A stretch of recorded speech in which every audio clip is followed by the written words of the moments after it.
오늘은 자녀들은 예언할 것이요 라고 하는 시리즈의 첫 번째 말씀, 성령이 임하시면 이라고 하는 제목으로 하나님의 말씀 나누겠습니다. 자, 여러분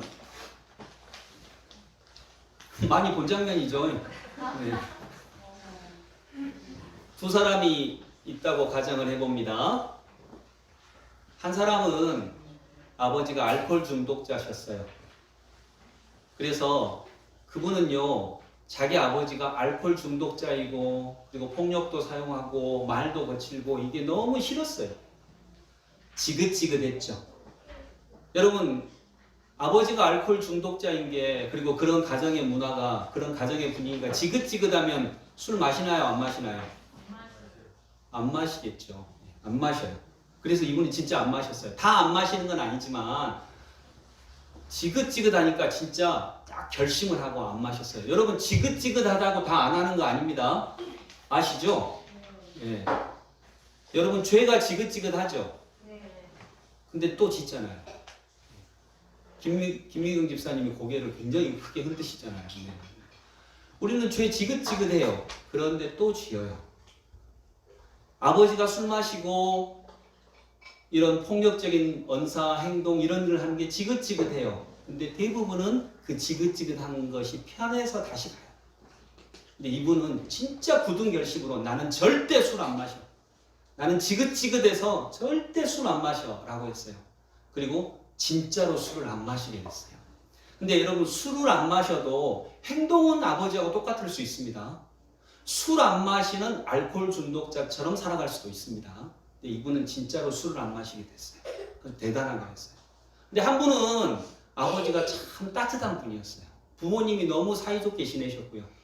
그리고 뭐 술을 안 마시는다고 다 문제가 해결되는 건 아니지만 어쨌든 가정 분위기가 평화로웠고 술을 마시는 모습을 그렇게 많이 본 적이 없고, 그래서 이분도 자연스럽게 그분의 아들인 이 사람도 자연스럽게 술을 안 마시게 됐어요. 두 사람이 친구예요. 근데 둘 다 술을 안 마셔요. 한 사람은 술을 안 마실 때, 아버지가 알코올 중독자였던 그 한 사람은 술을 안 마실 때 술을 안 마시기 위해서 엄청난 결심을 해야겠죠. 엄청난 노력을 해야겠죠. 그러잖아요. 그 분위기에서 자랐는데 나는 안 마실 거야. 나는 지긋지긋해. 술 안 마셔라고 하면 술을 안 마시는데 엄청난 노력이 들어가요. 근데 또 한 친구는 그냥 평안한 가정에서 살았던 이분은 술을 안 마시는데 노력이 들어가요? 안 들어가요? 안 들어가죠.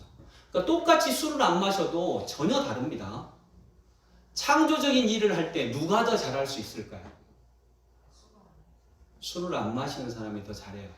아니, 술을 안 마시는 평온한 분위기에서 자랐던 분이 잘해요. 왜냐하면 술을 안 마시는데 에너지를 쓰지 않았으니까 다른 일을 할 에너지가 많이 남아있어요. 근데 이분은 술을 안 마시는데 자기 에너지의 70~80%가 들어가요. 이미 들어가요. 그러니까 다른 일을 이분처럼 창조적으로 하기가 어려워요. 이해되시죠? 이게 굉장히 중요한 겁니다. 이게 아주 중요한 겁니다. 똑같이 술을 안 마셔도 전혀 다릅니다. 한 사람은 술을 안 마시는데 에너지를 다 쓰고요. 에너지가 안 남아있어요. 한 사람은 술을 안 마시는데 에너지가 전혀 들지 않아요. 그래서 다른 일을 할 힘을 가지고 있는 거죠. 그래서 위대한 꿈을 꿉니다.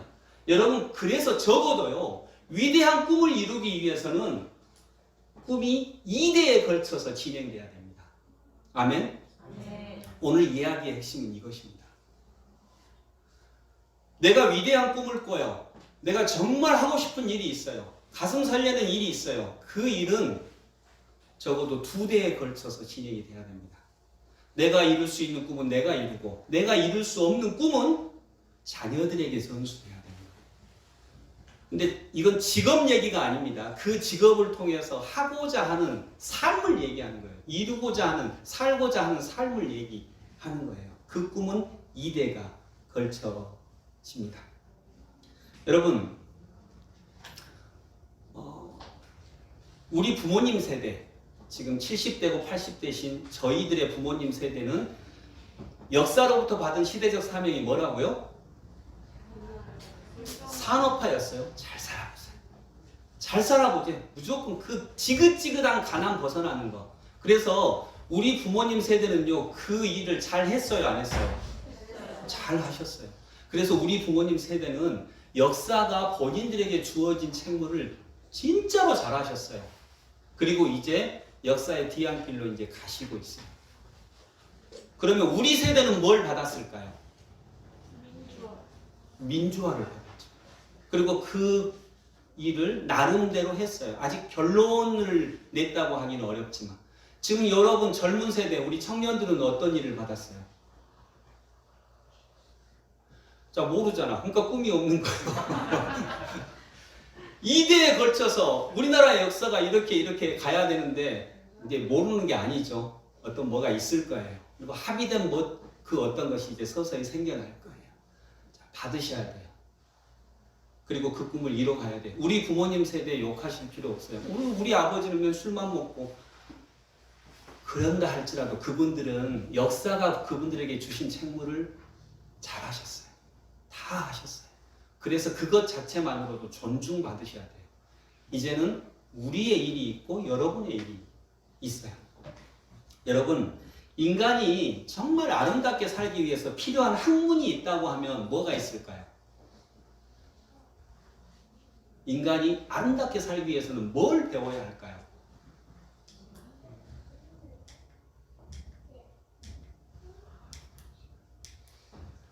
저는 이거라고 봐요.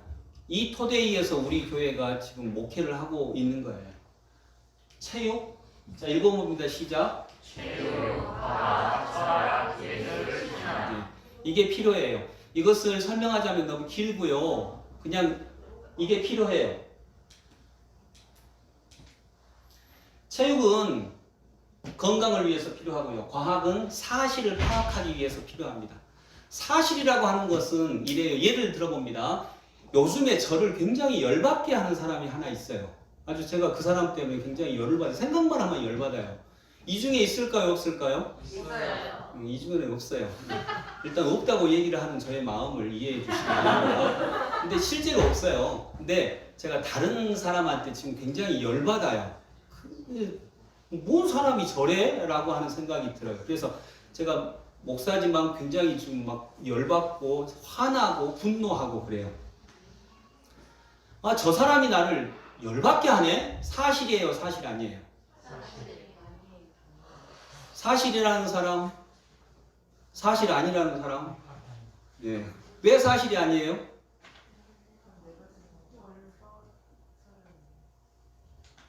그렇죠. 예.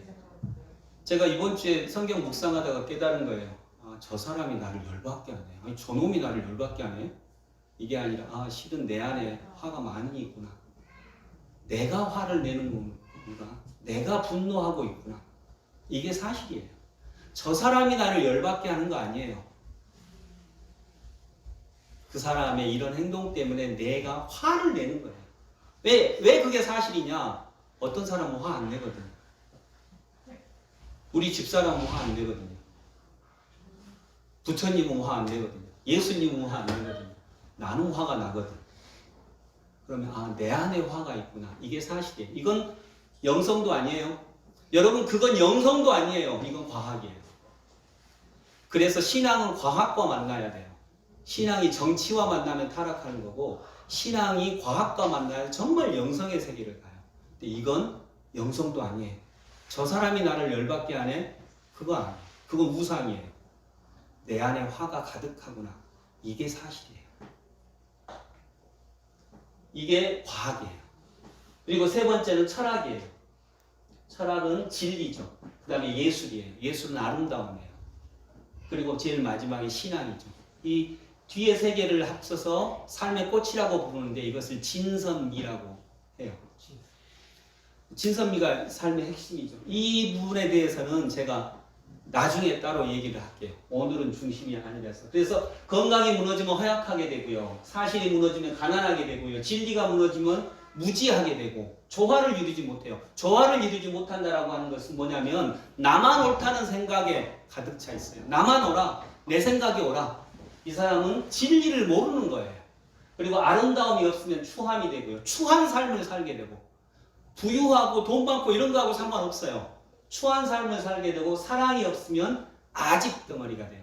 여러분 어디든지 강적이 있죠. 살아가다가 보면 예, 강적이 있다고 할 때 크게 고개를 끄덕이는 분은 강적이 옆에 있는 거예요. 그래서 차마 말은 못하지만 옆에 있는 거야. 예, 근데 여러분 어디든지 강적이 있어요. 근데 강적은 보통 여러분이 이 사람 진짜 강적이네. 이 강적이라고 할 때 그 사람을 생각을 해보세요. 그 강적이 왜 강적이냐? 그 강적은 대개 자기만 옳다고 생각하는 사람들이에요. 그리고 자기가 그러니까 쉽게 말하면 또라이인 거죠. 자기가 또라이라고 절대 몰라. 자기가 또라이라는 생각을 단 한 번도 한 적이 없는 거예요. 근데 그 사람이 또라이야.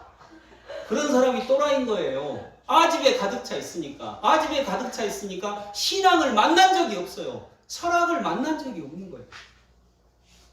그러니까 아름다울 수가 없어요. 그래서 이런 학문들이 진짜 필요해요. 근데 여기에 허덕이는 삶을 살면 절대로 부유한 삶을 살 수가 없습니다. 여기서 부유하다는 것은 돈까지도 포함한 겁니다. 그건 뭐 없어도 된다 이 얘기 아니에요. 포함해서 아름다운 삶을 살 수가 없어요. 여러분 제가 왜 목사가 됐을까요? 제가 한때 시 공부를 했었는데 시 공부하는 모임에 가니까 그 시인 한 분이 가르쳐주는 선생님이 저희들한테 여기 신입생이 한 명 왔어요. 그 신입생한테 여기 의사 선생님이 한 분 계시는데 누굴까요? 그러보더라고요. 그러니까 신입생이 딱 보더니 저보고 이분인 것 같은데요. 의사처럼 생겼는데요. 그래서 내가 기분은 좋았지만 저는 의사가 아니고 목사인데요. 그러니까 그분이 그러더라고요. 생긴 건 의사처럼 생겼는데 공부를 좀 못했네요. 이렇게 예. 그 다음부터 안 나갔어요. 웃긴 사람이야. 물론 제가 공부는 이렇게 잘하지는 않았다는 거 제가 여러 번 했으니까, 여러 번 얘기했으니까 제가 뭐 잘하지는 않았어요. 그러나 제가 목사가 된 건 공부를 못해서가 아니라 저는 꿈이 있었어요. 아픈 모든 사람들이 아픈 삶. 아픈 삶은 뭐냐면 이거예요. 건강을 잃어버리고 사슬을 잃어버리고 진리를 잃어버린 이 삶이 아픈 삶이에요. 여기서 탈출해서 정말로 아름다운 문화와 사랑의 삶, 아름다운 문화와 사랑의 삶으로 나아가고자 하는 것, 이것이 저의 목표이고 제가 추구하는 삶이고 여러분에게도 이런 삶을 안내하기 위해서 목사가 된 거예요. 아멘. 진짜 그래요. 의사는 아픈 사람을 치유해 줄 수는 있죠. 근데 여기까지는 아니잖아요. 여기까지는 목사의 임무거든요. 성직자의 임무거든요. 그래서 여러분 꿈은 2대에 걸쳐집니다. 건강, 사실, 진리는 아픈 사람이 보통의 사람이 되게 하는데 영향이 있어요. 근데 이 보통의 사람이 위대한 꿈을 꾸고 정말로 아름답고 진리에 기반한 삶을 살게 하기 위해서는 예술과 신앙이 필요해요. 아름다움을 만나야 되고 선함을 만나야 돼요. 그걸 만나야 돼요. 여러분 듣는 거 아닙니다. 그걸 만나야 돼요. 그것을 만나게 해주는 공동체가 어딘가에서 봐야 돼요. 그걸 보여주는 공동체가 교회예요. 그래서 그걸 보면서 자란 아이들이 꿈을 꾸는 거죠. 그런 꿈을 꾸는 거예요. 나도 아름다운 문화입니다. 아름다움은 문화예요. 말이 아니에요. 분위기예요. 그러니까 문화가 돼야 돼요.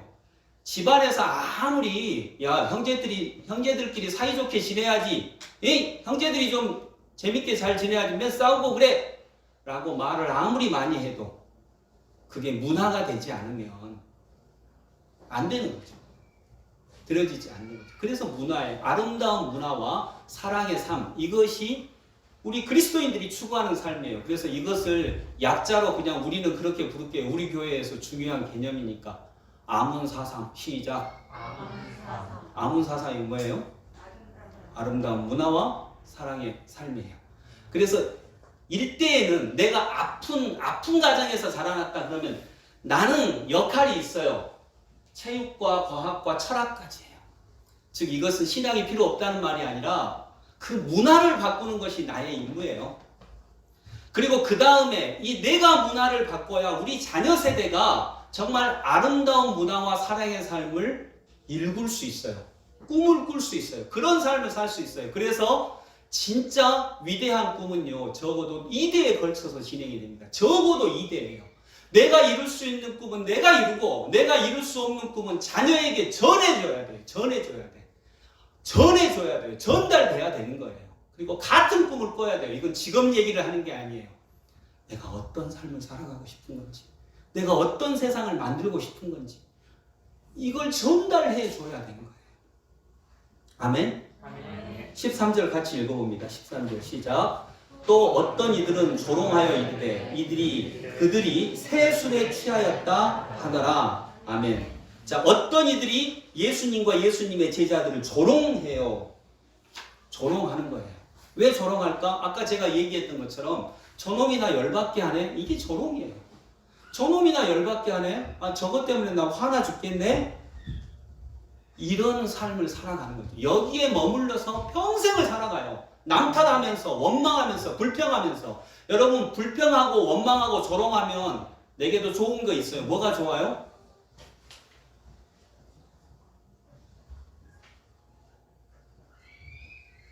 물론 기대는 안 했어요. 계속 하지만. 근데 내가 많이 얘기했잖아요. 불평하고, 원망하고, 조롱하고, 남 탓하고 그러면 뭐는 좋아요? 마음 편하고. 그렇죠. 마음은 편해요. 왜냐하면 내 책임이 아니니까. 나는 변화될 게 없으니까. 나는 살던 대로 그냥 쭉 살아도 되니까. 마음은 편해요. 마음은 가벼워요. 내가 바뀔 게 없으니까. 그런데 삶은 절대 바뀌지 않아요. 그래서 인생은 절대로 바뀌지 않아요. 조롱하는 삶은 예수님을 못 만나요. 그러니까 예수님과 그의 제자들을 조롱하는 사람들이 예수님을 못 만나는 거예요. 여러분, 진짜 어려운 게 내가 죄인이구나, 이걸 깨닫게 하는 거예요. 아까 얘기했듯이 허무하고, 허약하고, 건강치 못하고, 그 다음에 사실에 기반하지 못하고, 나만 옳다고 생각하고, 이런 분들이 그런 삶에서 벗어나야 정말 아문사삼을 살 수가 있는데, 이런 분들이, 이런 삶을 가진 분들이 되게 하는 게 조롱이에요. 조롱, 탓, 원망, 불평, 누구 때문에, 누가 나를 열받게 해서, 이렇게 해서 거기서 못 벗어나요.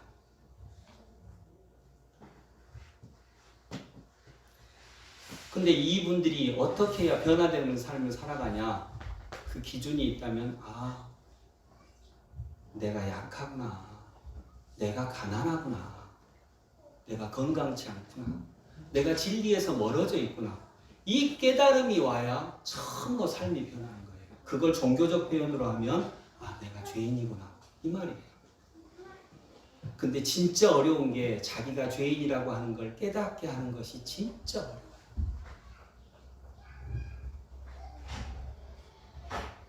그러죠, 여러분? 내가 죄인이라고 하는 걸 깨닫는 게 진짜 어려워요. 왜냐하면 억울하니까. 나보다 더 잘못한 놈들이 있거든. 나보다 더 나쁜 놈들이 있거든. 근데 내가 죄인이라고? 억울하니까 정말 안 돼요. 그래서 종교의 세계를 못 들어가요. 그래서 신앙을 못 만나는 거예요. 신앙을 못 만나니까 아름다움을 못 만나고 사랑도 못 만나요. 그래서 인생이 해야 할 것만 하는 의무의 삶이 돼요. 어쩔 수 없이, 의무니까 어쩔 수 없이 살아가요. 요즘 어떻게 사세요? 그냥 밥 먹고 살려고 어쩔 수 없이 살죠. 이렇게 되는 거예요. 더 심하게는 요즘 어떻게 사세요? 죽지 못해 삽니다. 그건 못 만난 거예요. 아직 교회를 다니건 어쩌건 상관없어요. 못 만난 거예요. 예수님을 못 만난 거예요. 아직도 여전히 탓과 원망과 조롱에 머물러 있는 거죠. 그래서 또 어떤 이들은 조롱하여 이르되 그들이 세수에 취하였다 하더라. 조롱하는 거예요. 거기에 머물러요. 여러분도 저도 내가 건강치 않구나, 내가 아프구나, 내가 연약하구나, 내가 무지하구나, 내가 내 생각에 빠져 있구나 라고 하는 이것이 나를 발견하는 거예요. 삶은 거기서부터 열립니다. 삶은 거기서부터 새롭게 시작합니다.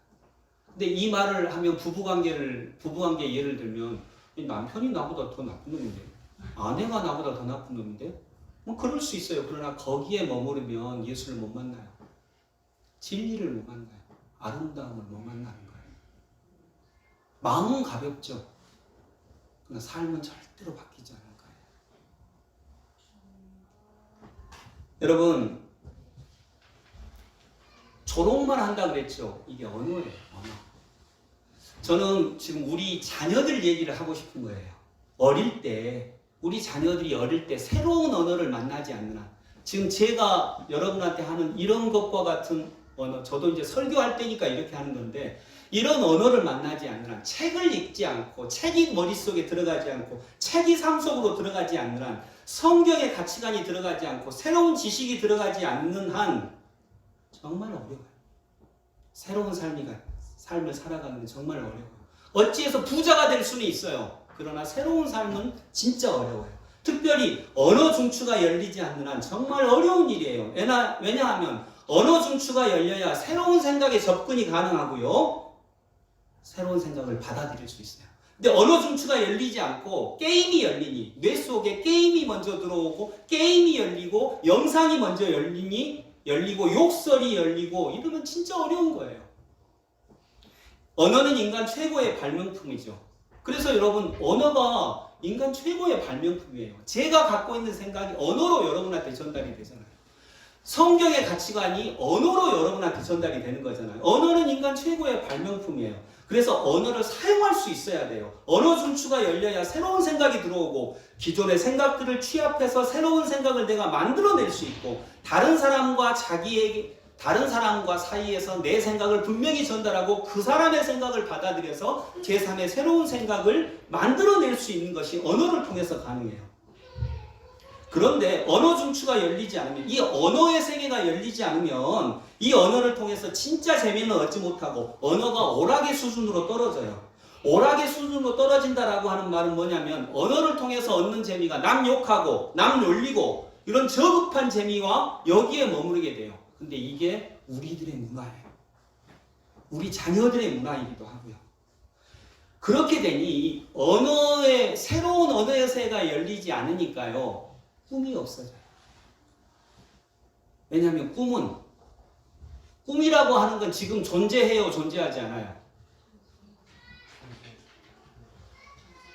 내가 어떤 꿈이 있어요. 아, 나는 이런 삶을 살고 싶어. 꿈이 있어. 이 꿈은 지금 존재해요, 존재하지 않아요? 존재하지 않잖아요. 존재하지 않으니까 내 꿈은 뭘로만 표현이 돼요? 언어로만 표현이 돼요. 언어로만 표현이 되는데 언어의 세계가 열리지 않으니까 꿈이 없어져요. 꿈이 없어지니까 오로지 뭐 갖고 싶다, 뭐 하고 싶다, 어디 가고 싶다, 어떻게 놀고 싶다 하는 아주 단편적인 좋고 싫음만 있는 그 세계 안에 머무르게 되는 거죠. 꿈이 없으니까 꿈틀거리지 않게 돼요. 인간은 꿈틀이에요. 꿈을 담아놓은 틀이에요. 근데 꿈은요, 지금 현실이 아니니까 꿈을 이루는데 가는 길이 어려워요, 쉬워요? 어려워요. 당연히 어렵죠. 어려우니까 포기하면 그냥 아닌데 어려움에도 불구하고 나는 포기하지 않고 가려고 하니까 꿈틀거리게 되는 거예요. 꿈틀꿈틀 나가요. 그래서 인간을 유영모 선생이라고 하는 오산학교 교장 선생님 하셨던 그분은 인간을 꿈틀이라고 봐요. 인간은 꿈틀이야. 꿈을 담아온 틀이면서 또한 동시에 꿈틀거리면서 자기의 꿈을 향해 나가는 존재야. 인간은 꿈틀이야. 근데 꿈틀거리지 않아요. 꿈틀거리지 않으니까 움직이지 않고 누워있게 돼요. 꿈이 없으니까. 유튜브 하면서 누워있고 핸드폰 하면서 누워있고 텔레비전 보면서 누워있고 누워있다라고 하는 것은 심리적으로 죽어있다라고 하는 거예요. 즉 역동성이 일어나지 않아요. 하고 싶은 일이 없어요. 꿈이 없어요. 꿈을 꾸는 존재가 아니라면 인간은 다른 짐승들보다 진짜 못하잖아요. 냄새도 못 맡고 달리기도 잘 못하고 육체적 능력으로 너무 뒤지잖아요. 근데 이런 인간이 만물의 영장이 될 수 있었던 것은 언어의 세계가 열리고 이 언어의 세계를 통해 꿈을 교환하고 그 꿈을 향해 나가는 거잖아요. 근데 어릴 때부터 새로운 세계관이 들어오지 않고 책이 들어오지 않고 대화가 들어오지 않고 아까 얘기했던 그 정말 저급한 문화, 그 저급한 문화에 머무르게 되면 꿈이 없어지죠. 꿈이 없으면 누워있게 되는 거예요. 요즘 애들 다 누워있잖아요. 요즘 애들 많이 하는 우리 어른들도. 저도 이번에 어떤 사람이 거짓말에 거짓말 그 드라마가 엄청 재밌다고 저한테 얘기를 해주더라고요. 가지고 그냥 힘 육부작을 그냥 계속 봐버렸네요.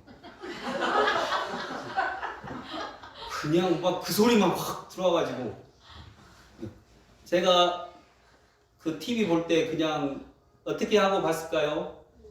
예, 누워서 봤죠. 소파에 누워서 제일 처음에 앉아봐요. 그다음에 이렇게 누워가지고 이렇게 그냥 누워서 텔레비 보면 6시간 금방 가버린대요. 다 경험해 보셨죠? 네, 이명수 집사님 아닌 척 하지 말고 다 알아요. 다 경험해 보셨잖아요. 여러분, 아이들이 누워 있어요. 꿈이 없으니까. 꿈이 없다는 말은 지쳐 있으니까. 이 얘기는 두 번째 주, 세 번째 주 할게요. 지쳐 있어요. 의무적으로 해야 할 만 하다 보니까, 가슴에 설렘이 없다 보니까, 가슴 뛰는 것이 없다 보니까 그냥 지쳐 있어요. 딱 의무적으로 할 일만 해요. 그리고 누워 있어요. 여러분, 원래 애들은 누워 있는 존재들이 아닙니다. 아시잖아요. 애들은 누워 있을 수 없는 존재들이에요. 근데 애들이 다 누워 있어요. 유튜브 보면서, 핸드폰 하면서, TV 보면서. 이 문제는 굉장히 심각해요. 우리 가정도 비슷해요. 그러면 어떻게 해야 될까? 이건 개인적으로 맡겨둘 수만은 없는 거고, 우리 교회적으로 또 전체적으로 어떤 지침, 우리 교회적으로라도 어떤 전문가의 의견을 들어서 지침이 있어야 될 것 같아요. 영상과 유튜브와 이런 걸 어떻게 하면 좋을지. 합의된 지침이 있었으면 좋겠어요. 14, 15절 같이 읽겠습니다. 14, 15절. 베드로가 열한 사도와 함께 서서 소리를 높여 이르되 유대인들과 예루살렘에 사는 모든 사람들아 이 일을 너희로 알게 할 것이니 내 말에 귀를 기울이라. 때가 제3시니 너희 생각과 같이 이 사람들이 취한 것이 아니라. 아멘. 여기 베드로와 12사도들이 함께 서서 소리를 높여 말을 하는 거예요. 이때가 성령을 받았거든요. 성령이 들어왔거든요. 이분들에게. 여러분, 저는 베드로와 11사도를 여기서는 이렇게 읽고 싶어요. 예수님의 제자들인데 우리 자녀들이라고 읽고 싶어요. 우리 자녀들이 드디어 소리치는 거예요. 대한민국과, 여기는 이스라엘과 예루살렘에게 소리 지르는데 대한민국과 우리 성도들에게, 우리 교회들에게, 우리 자녀들이 얘기하는 거예요. 우리 자녀들이 소리를 높여 말할 것이다. 15절에 보면 때가 제3시니, 여기 3시는 지금 시간으로 몇 시일까요? 이스라엘은 하루 시작이 몇 시예요? 아침 6시가 하루 시작입니다. 그래서 여기 3시는 몇 시예요? 우리 시간으로 9시예요. 오전 9시. 지금이 오전 9시인데 무슨 술 취한 사람이 있겠습니까? 라고 말하는 거예요. 제자들이 하는 말들 보면서 다른 사람들이, 조롱하는 사람들이 있죠. 술 취했냐? 이렇게 말하는 거예요. 알아듣지 못하는 말을 하니까, 얼토당토하는 말을 하니까. 근데 이제 제자들이, 지금 베드로가 얘기하는 거죠. 지금 9시인데 오전 9시에 술 취한 사람이 어디 있습니까? 물론 가끔씩은 있어요. 근데 이제 오전 9시에 술 취한 사람이 어디 있습니까? 얘기하죠. 여러분, 유용모 선생, 아까 얘기한 유용모 선생은요, 성경을 이렇게 읽었어요. 그분은 진짜로 마태복음, 예를 들어 마태복음 5장을 읽으면 예수께서 산에 올라가시더라, 이 구절이 있으면 성경을 딱 거기까지 읽고 덮었어요. 그리고 예수님이 산에 올라가셨네? 나도 산에 올라가야지 하고 산 한번 진짜 올라갔다 왔어요. 그분이 성경을 읽는 방식이었어요. 진짜 그대로 순수하게 이 성경 속에 우리 민족을 죽음시킬 진리가 있다고 그분은 철저하게 믿었어요. 그래서 유용보 선생은 정말로 예수께서 산에 오르시더라 하면 진짜 산에 올라갔다 왔어요. 거기까지만 읽고 오전 3시에 하면 하루가 6시에 시작하네? 그분은 그래서 하루를 6시에 시작했어요. 여기 6시에 자는 사람들 있죠? 네. 성경에 말하기를 하루의 시작이 6시에. 은서가 그런가요? 김미경 집사님 너 잘 들어라 그런 거 아니에요? 근데 그렇게 성경을 볼 필요가 있는 것 같아요. 성경을 그런 정말 절대적인 마음으로 볼 필요도 있는 것 같아요. 오늘 진짜 중요한 하고 싶은 얘기는 17절, 18절이에요. 특히 17절. 17절이 제일 중요합니다. 같이 읽습니다. 하나님이 말씀하시기를 말세에 내가 내 영을 모든 육체에 부어주리니 너희의 자녀들은 예언할 것이요 너희의 젊은이들은 환상을 보고 너희의 늙은이들은 꿈을 꾸리라. 자, 여러분, 이 지금 사도행전 2장은 무슨 장이라고요? 성령 강림장이에요. 성령이 임하시면 어떤 일이 일어나요? 보통 지금까지 교회에서 성령이 오셨다라고 하면 뭔 일이 일어나요? 방언하고. 방언하니까 못 알아들을 말을 한다고 아까 그랬던 거예요. 방언하고, 그다음에 병추이 일어나고, 아픈 사람이 낫고, 기적적인 초자연적인 역사가 일어난다고 했어요. 그런 것도 일어나겠죠. 그러나 정말로 성령이 임하시면 우리 자녀들이 예언할 것입니다. 따라서 합니다. 성령이 임하시면 우리 자녀들이 예언할 것입니다. 성령이 임하시면 우리 자녀들이 예언할 것입니다. 우리 자녀들이 예언한다는 말은 무슨 말일까요? 성령이 임하시면 우리 자녀들이 아빠 나는 이런 꿈이 있어요. 아빠 나는 이런 삶을 살고 싶어요. 아빠 나는 이런 삶에 내 가슴이 뛰어요. 나는 이것 하고 싶어요. 라고 말을 하기 시작을 할 거예요. 성령이 임하십니다. 나는 이 세상을 이렇게 만들고 싶어요. 나는 우리나라가 이런 문제가 있는데 우리나라를 통일시키는 일에 내 삶을 바치고 싶어요. 이런 얘기를 할 거예요. 그러면 보통의 사람들은 조롱할 거예요. 니까짓 게? 공부도 못함 싫어? 이렇게 하면서 조롱할 거예요. 그러나 정말 그 얘기를 할 거예요. 새로운 언어가 들어오고 새로운 문화가 들어오고 그러면 정말 그런 얘기를 할 거예요. 나는 이렇게 살고 싶어요. 나는 이런 사람이 되고 싶어요. 나는 이런 인생을 살고 싶어요. 직업 얘기가 아니에요. 나는 이런 꿈이 있어요. 나는 우리나라에 이런 공헌을 하고 싶어요. 라고 말하기 시작을 할 거예요. 왜 말하기 시작한다고요? 왜 이런 얘기를 한다고요? 성령이 임하셨으니까. 성령이 임하셨으니까. 새로운 영이 임했으니까. 새로운 지식이 들어오고 새로운 문화가 임했으니까. 아, 나도 저분처럼 이런 삶을 살고 싶어. 라고 하는 꿈을 꿀 거예요. 예언을 할 거예요. 예언을. 그런데 성령을 받지 않으니 우리 아이들이 하는 말이 맨날 힘들다, 어렵다, 짜증난다, 열받는다라고 하는 말만 하고 있어요. 우리 아이들이 하는 게 아닙니다. 우리들이 하고 있어요. 그걸 그대로 받는 거예요. 자기 힘으로 살아가려고 하니까 어떻게 세상을 바뀌고 내가 무슨 삶을, 내가 뭐 할 수 있겠어? 이렇게 생각하는 거죠. 그런데 내 힘만으로 사는 게 아니라 성령이 임하시면, 성령을 받으면, 여러분 그 말씀 그대로예요. 정말로 성령을 받으면 너희의 자녀들은 예언할 것이요 너희의 젊은이들은 환상을 보고 너희의 늙은이들은 꿈을 꾸리라. 저는 여러분의 가정에, 우리 교회에 이런 역사가 일어나기를 원합니다. 정말 그럴 수 있기를 원합니다. 여러분 성령을 받으면 꿈꿀 것입니다. 나 뭐 하고 싶어요? 나는 이렇게 살고 싶어요. 나는 이런 문제를 해결하고 싶어요. 이렇게 얘기할 거예요. 여러분 기독교를 믿으면 다 가문의 중시조입니다. 이건 진짜 중요한 얘기예요. 성도는 다 가문의 중시조입니다. 시작. 중시조는 뭐냐면 가문을 연 사람은 아니지만 가문의 문화를 새롭게 바꾼 사람이에요. 우리 가정이 이전에는 따뜻하게 말 안 해. 서로 막 말이 싸나워. 그러면 그 말을 바꾸는 사람이 중시조예요. 부드럽고 사랑이 가득한 말. 근데 그런 문화가 들어와야 돼. 그런 아름다운 삶과 사랑의 삶이, 아름다운 문화와 사랑의 삶이 들어와야 돼요. 그래야 아이들이 꿈을 꿔요. 성령을 받아요. 예수를 만나는 거죠. 그래서 여러분 다음 주 추수감사절인데 가지고 오실 게 있어요. 가정별로 가문의 꿈을 하나 가지고 오세요. 아버지하고 아들하고 서로 논의해가지고 아버지 때, 엄마 때에 내가 이룰 수 있는 꿈은 내가 이루고 내가 이룰 수 없는 꿈은 내 아들에게, 내 딸에게 줄 수 있는 우리 가문의 꿈.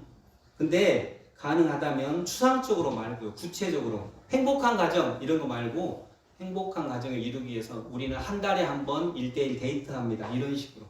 또는 일주일에 한 번 산책합니다. 이런 식의 꿈. 그리고 분야를 나누고요. 아까 체육, 과학, 철학, 예술, 신앙이라고 하는 분야를 나누면 더 좋겠고 또 부모의 꿈, 자녀의 꿈 나눠서 이렇게 A4 용지 한 장에다 가져오시고 복사해서 가져오시고 원본은 냉장고 앞에 붙여두시고 그리고 평생토록 고쳐가세요.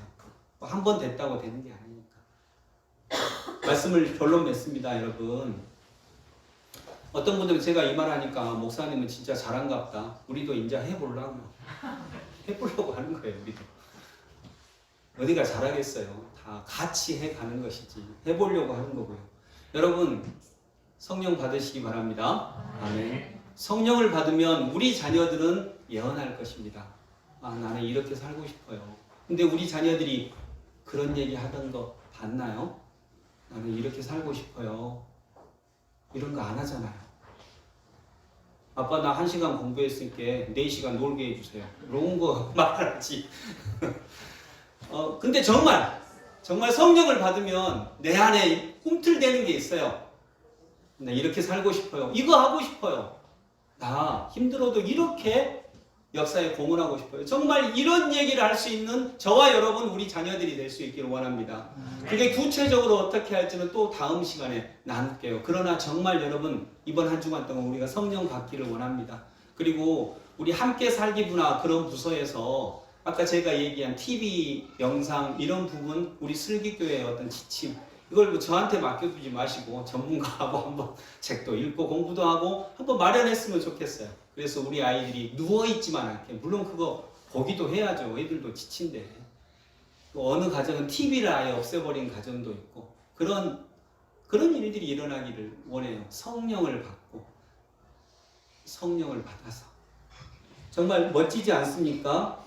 여러분 말세에 내가 내 영을 모든 육체에 부어주리니 너희의 자녀들은 예언할 것이요 너희의 젊은이들은 환상을 보고 너희의 늙은이들은 꿈을 꾸리라. 이런 은혜가 가득할 수 있기를 원합니다. 기도하겠습니다. 아버지 하나님, 우리 교회도 꿈이 있습니다.